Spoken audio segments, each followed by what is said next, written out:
So dito to guys sa ano, sa Barangay Fatima. Ayan, Setio Parola. Ganda ng mga kahoy na to. Pine tree yata. Tapos ito, talisay. Ayun simbahan nila mga Q.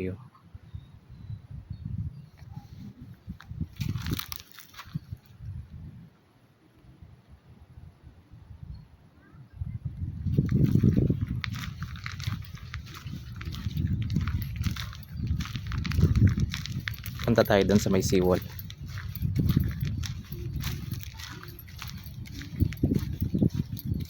Ayun, may pangalan oh. Diyan, private property, linisin at huwag iwanan at ikalat ang inyong mga basura. Ayan, o yun. Dapat kasi maging responsible. Eh, huwag naman iwan sa dagat yung basura. Hindi naman basurahan yung dagat. Nagdadala kayo ng pagkain, lagay nyo sa plastic, dalhin nyo.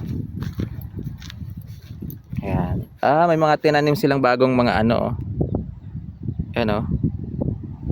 Pine tree ba yung tawag dyan guys? Yung parang Christmas tree. Tapos, yan mga Q. Yan daw yung lumang ano, barangay hall. Tama, barangay hall no? Ayan oh. Tapos, dami pala dito mga structure na ano na oh. Ganda pala dati ng lugar na to mga ka-Q. Ganda to.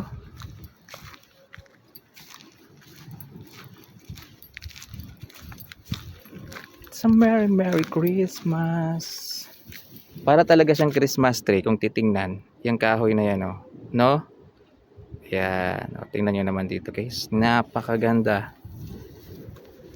Hindi na kayo siguro halos nakakapunta sa mga ganitong lugar kasi malayo mga Q.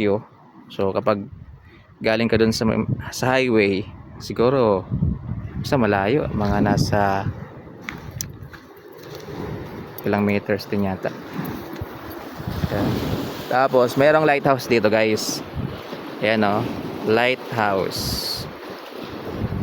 So ang sabi, yan daw yung ano, palatandaan ng mga naglalayag mga Q dito sa dagat na to. Ayan, nagsisilbing gabay nila mga Q. Kasi umiilaw yan kapag gabi. Ayan, so kapag nakita nila yan, ibig sabihin dito sila sa part ng Fatima. Ayan, part ng New Washington. Ayan, ganun yata. Parang gabay yan mga Q. Ayan o, lighthouse.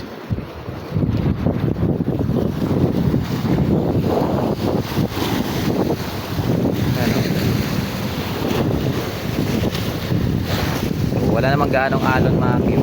Ayan. So maganda na dito guys. Kasi kung titingnan ninyo, ayan o, yung seawall ay matibay na. Ayan o. Ayan. Tapos matataas